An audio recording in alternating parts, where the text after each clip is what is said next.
Vitor Hugo, Cebolinha, Marinho e Lázaro. Lembrando que em breve esse time será incorporado com outros nomes. Mas é esse o time que nós estamos perguntando. É o quarto melhor time do Brasil, o reserva do Flamengo?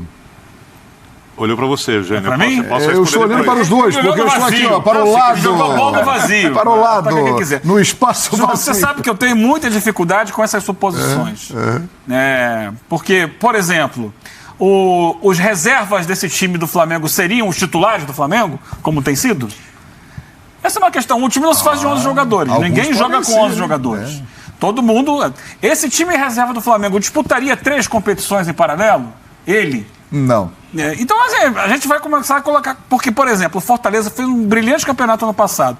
Esse ano, ele está muito mal. Eu não tenho dúvida que é pelo excesso de competições, porque não teve quantidade de jogadores para conseguir manter o nível que estava apresentando. Então, se fosse esse time do Flamengo, esse 11 que você falou aí, com que reservas ele atuaria? Quais seriam os jogadores que sairiam do banco? Arrascaeta, Everton Ribeiro. Aí fica difícil, né? Gabigol, porque você Pedro. Está misturando com o time titular do Flamengo. Então, assim, não existe um time reserva. Existe um elenco. O Flamengo tem uma situação realmente de elenco impressionante nesse momento. A força é muito grande. Se você pegar assim, como ninguém consegue. Sim, eu acho que se você pegar assim, valor de mercado do time, com certeza esse time reserva do Flamengo talvez esteja à frente até em valor de mercado, até mesmo do Palmeiras, do Atlético Mineiro.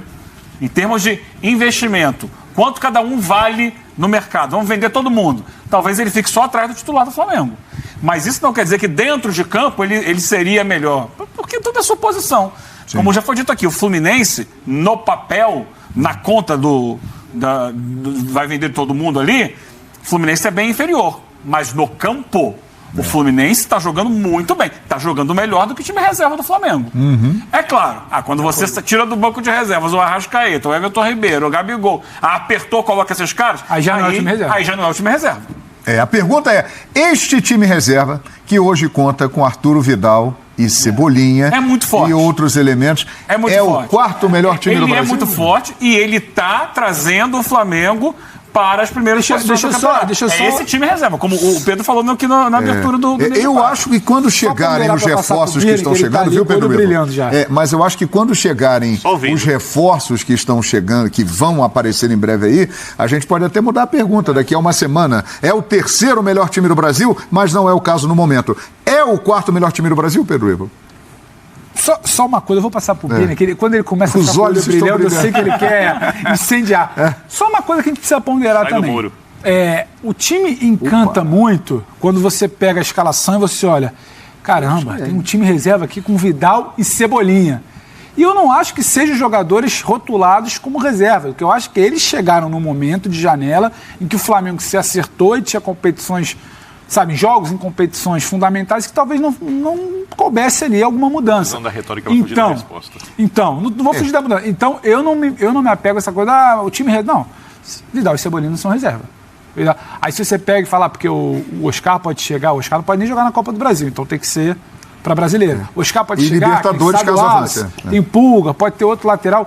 Isso tudo, Varela, isso tudo aí você começa a incorporar um time reserva. Agora, eu acho que é bom ser justo no debate de que Vidal e Cebolinha não são reservas. Eles estão num momento de transição, pela forma como chegaram, o momento que chegaram de janela e o encaixe do time principal. Isso acaba, para mim, desvirtuando um pouco a resposta da pergunta. Claro que encanta, você pega formação reserva, como assim? Flamengo reserva tem Vidal e Cebolinha? Tá bom. Todo mundo fica... Então vamos mudar a pergunta, Fabrício. O time alternativo do Flamengo é o quarto melhor do Brasil? Mudou muito. O time alternativo do Flamengo, já que o Vidal e o Cebolinha não são reserva. O time que jogou hoje. O time que jogou hoje no Flamengo, que é apontado como alternativo, é o quarto melhor time do Brasil. Vitor, você vai rolar? Não, eu não vou ficar em cima do muro, não.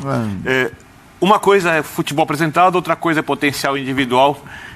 Se eu for me apegar ao potencial, não, porque eu tenho que olhar o potencial dos outros. Aí eu fico pensando um Corinthians com todos os jogadores jogando como podem. Fagner, Gil, Balbuena, William, não sei se algum dia vão jogar de novo. Renato Augusto, Maicon e tal. Para mim é um time com mais potencial do que esse. Não muito mais, porém mais potencial do que esse.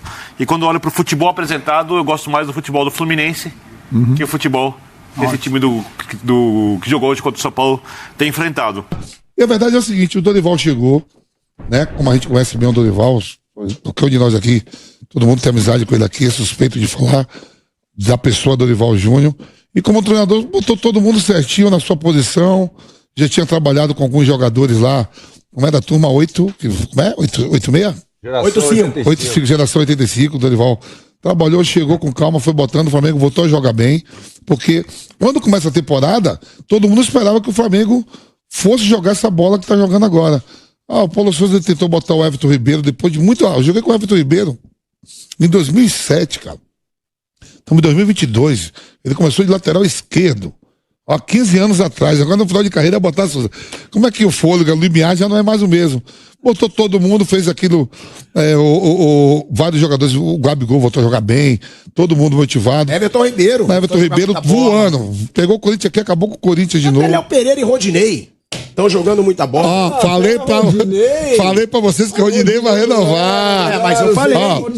Mas eu falo, você e o Mauro não aceitam elogiar o Rodinei. Tem que elogiar, pô. Então, se critica, tem que elogiar. Uma coisa que eu tava conversando com o Flávio, a gente falando, digo, eu acho que o Flamengo vai pontuar mais do que o Palmeiras no segundo turno. Mas a diferença de pontos não vai... É que a gente tá achando que vai pontuar, acho que vai. Agora 9 pontos dá pra tirar, sei lá. Será? Tem que torcer pro dentro da normalidade, o Palmeiras ganha amanhã de novo, né? E fica 9 do mesmo jeito, e é uma rodada a mais, né? Eu só acabei vendo o segundo tempo porque eu tava no jogo do Corinthians, né? E aí perguntei pro Flávio, falou, pô, Ayrton Lucas jogou demais no primeiro tempo, eu não vi, mas a verdade é que o Flamengo em si tá motivado demais e favoritíssimo, apesar de eu não querer ganhar a Libertadores. Você acha que o Flamengo é o favorito ao título da Libertadores? E do Brasileiro, que é o que a gente tá falando agora? Dá pra chegar no Palmeiras ainda? Tem que rezar pro Palmeiras perder, mas é difícil o Palmeiras perder, viu? Eu tava vendo o jogo da Libertadores, digo, o Palmeiras, até que viu o Palmeiras agora vai tomar uma diferença de 2 gols, daqui a pouco... É duro secar o Palmeiras. É duro secar o Palmeiras. É duro. É duro. O Flamengo tá aí em 2 frentes, em jogos decisivos de mata-mata, certo? Pra mim já passou contra o Corinthians. Não é que o time desse aí que joga pra caramba, veio no hospício, jogou aquela bola, imagine no inferno. Não, mas a verdade tem que ser dita, né?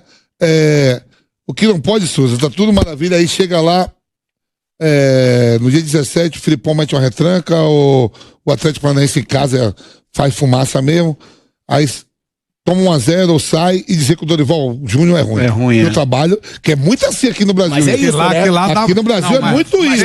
O brasileiro, né? Só com o brasileiro. Aí é palhaçada. Começando mais uns 60 segundos do Benja e deu o óbvio.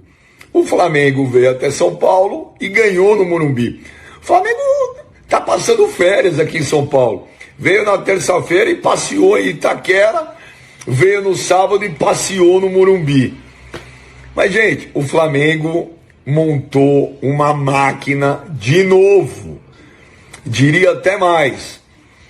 Esse Flamengo de 2022, do segundo semestre de Dorival Júnior, tem um elenco mais forte, um elenco melhor do que o de 2019. Eu estou falando elenco. Se botar o Flamengo titular e o Flamengo reserva para jogar o Brasileirão, os dois vão brigar pelo título e os dois vão se classificar para a Libertadores. Retrato do Flamengo, saiu Cebolinha, entrou a Arrascaeta.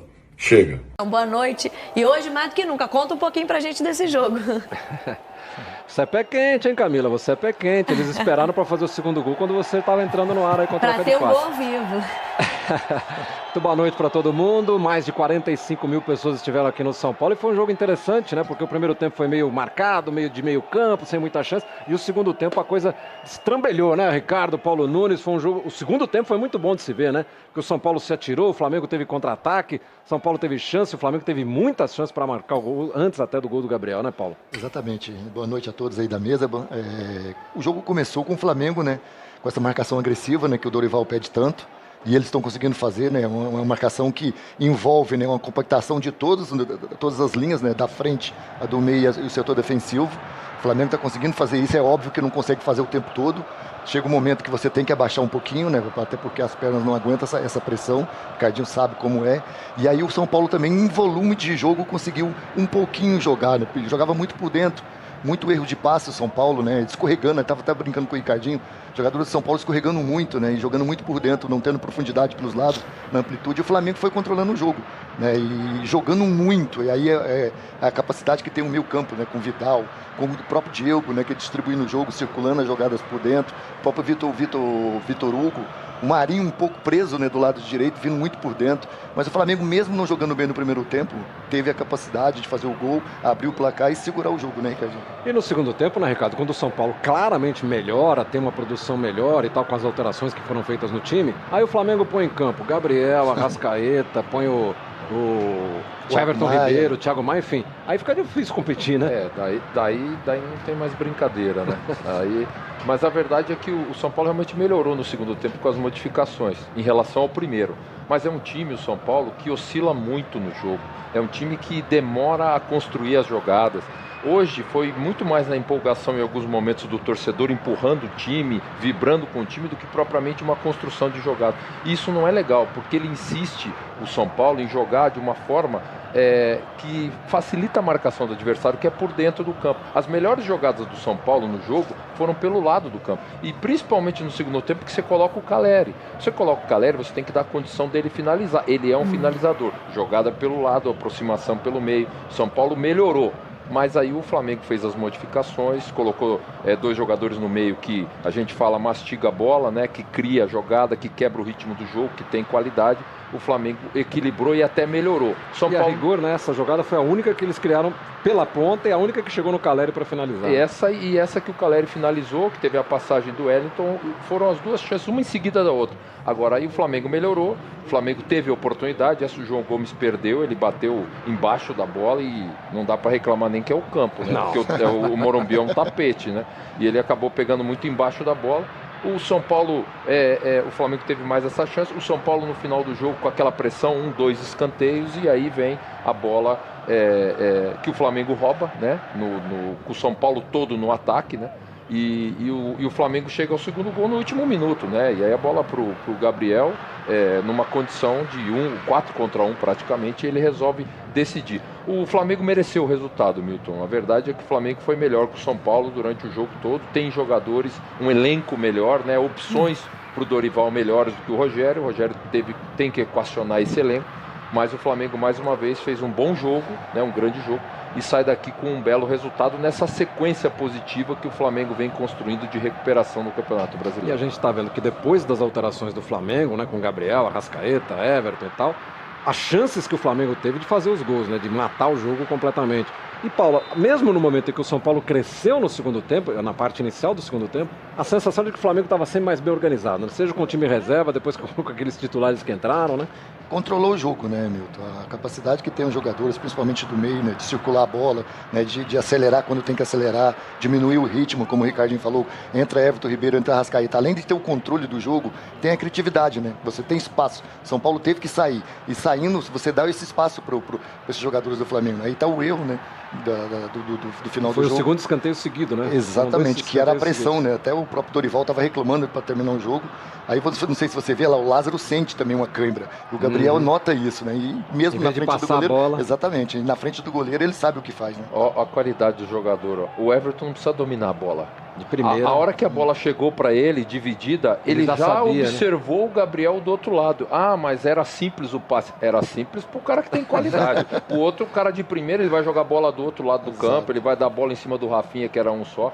E outro ponto, capacidade do Gabriel de finalização. É o segundo gol seguido, ele fez um no meio da semana contra o Corinthians, numa chapada, ela deu na trave e entrou. Hoje ele deu a chapada, ela não deu na trave, mas ela foi na bochecha da rede e é indefensável. Não dá pro goleiro, que é uma bola muito rápida, saindo do goleiro, o Flamengo consolidou a sua vitória. É a quinta vitória seguida do Flamengo no Brasileiro. O São Paulo chegou a 6 jogos sem vencer, né? São 2 derrotas e 4 empates nas últimas 6 rodadas do Brasileiro.